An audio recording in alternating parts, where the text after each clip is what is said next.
धन्यवाद महोदय, हम आपके आभारी हैं।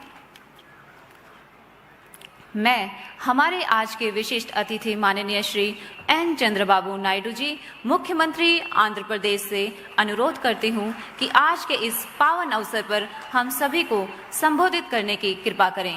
माननीय श्री एन चंद्रबाबू नायडू जी।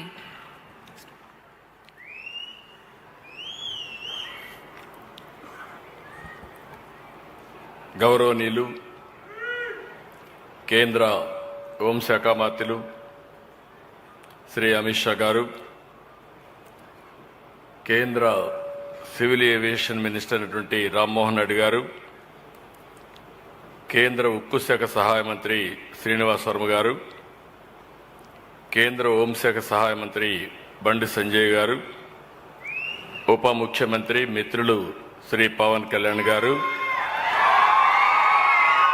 రాష్ట్ర మానవ వనరుల శాఖ మంత్రి లోకేష్ గారు, రాష్ట్ర హోంమంత్రి అనిత గారు, రాజమండ్రి పార్లమెంట్ అధ్యక్షురాలు, రాష్ట్ర బీజేపీ అధ్యక్షురాలు శ్రీమతి పురంధేశ్వరి గారు, కేంద్ర హోంశాఖ కార్యదర్శి గోవింద్ మోహన్ గారు,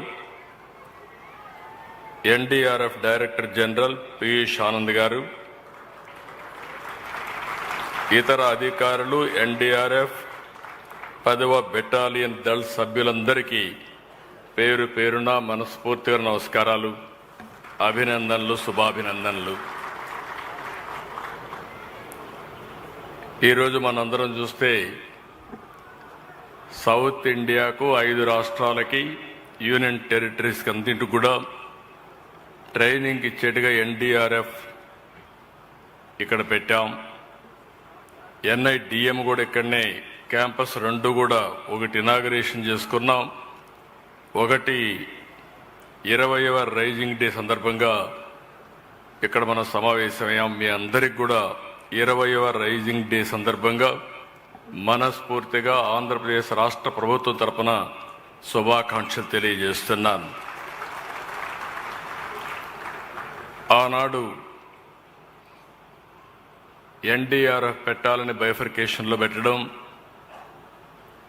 దాన్ని ఫాలో అప్ చేసినప్పుడు 2014లో ఎన్డీఏ ప్రభుత్వం ఆనాటి మంత్రి హోమ్ మినిస్టర్ అయినటువంటి రాజ్నాథ్ సింగ్ గారి చేతుల మీదుగా ఫౌండేషన్ వేసుకున్నాం.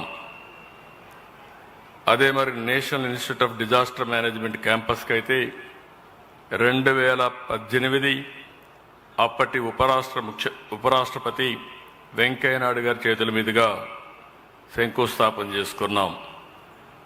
ఈ రెంట్ కూడా దగ్గర మనం చూస్తే 50 ఎకరాల భూమి ఇచ్చాం.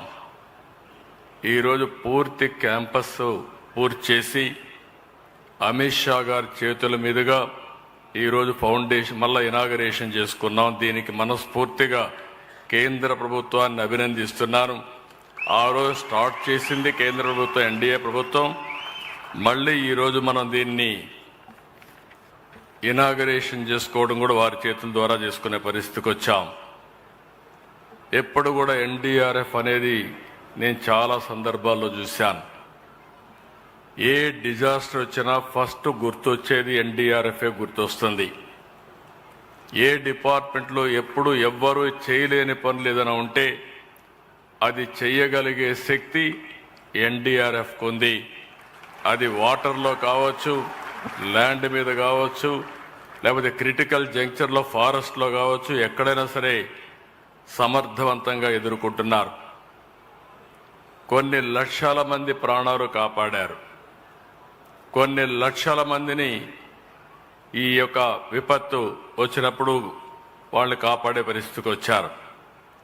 మన దేశమే కాకుండా విదేశాల్లో విపత్తు వస్తే 2011 జపాన్ ట్రిపుల్ డిజాస్టర్ వచ్చినప్పుడు, 2015 నేపాల్లో డిజాస్టర్ వచ్చినప్పుడు, 2023 టర్కీ భూకంపం వచ్చినప్పుడు సేవలు అందించిన ఘనత ఈ ఎన్డీఆర్ఎఫ్కే దక్కిందని చెప్పి కూడా నేను మీకు తెలియజేస్తున్నా.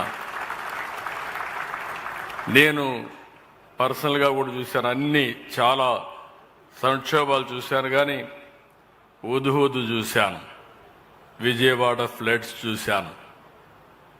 ఎవ్వరూ రాష్ట్ర ప్రభుత్వంలో ఉండే అధికార యంత్రాంగం చేయలేని పనులన్నీ ఎన్డీఆర్కి చెప్తే ఒక క్రమశిక్షణతో ఒక సాహసోపేతంగా ఆ సమస్యలు పరిష్కారం చేసింది ఈ ఎన్డీఆర్ఎఫ్ చేశారని చెప్పి కూడా నేను మీకు తెలియజేస్తున్నా.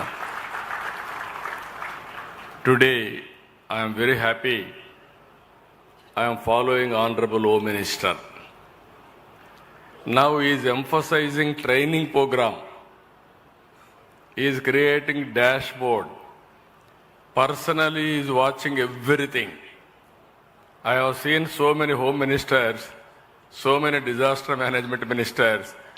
Today I am seeing very, very important leader who is bothered about disaster and also not only creating equipment or human resources, but at the same time, how to train them meticulously is focusing. I really appreciate him.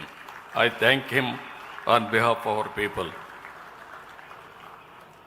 You are seeing as on today, our Home Minister is very, very determined.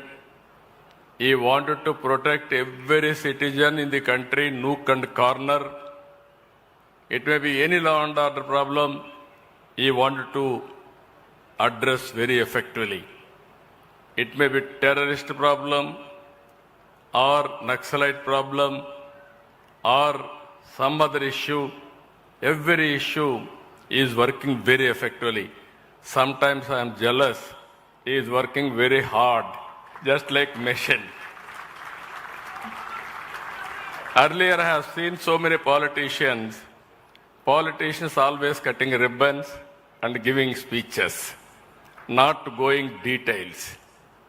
I am seeing a person who is going to details with minute details. Just now, NDRF has given a presentation, and also all equipments what they are using, they have given presentation. Home Minister is watching very closely. I am thinking he is having so many ideas in his mind. In the near review, he is going to implement all those ideas for the disaster management. That is how shrewd he is. If you see today, any politician has to take risk. Always, home ministers are vulnerable to protect the people. That is where our home minister is unique in controlling law and order. And also he is focusing very strategically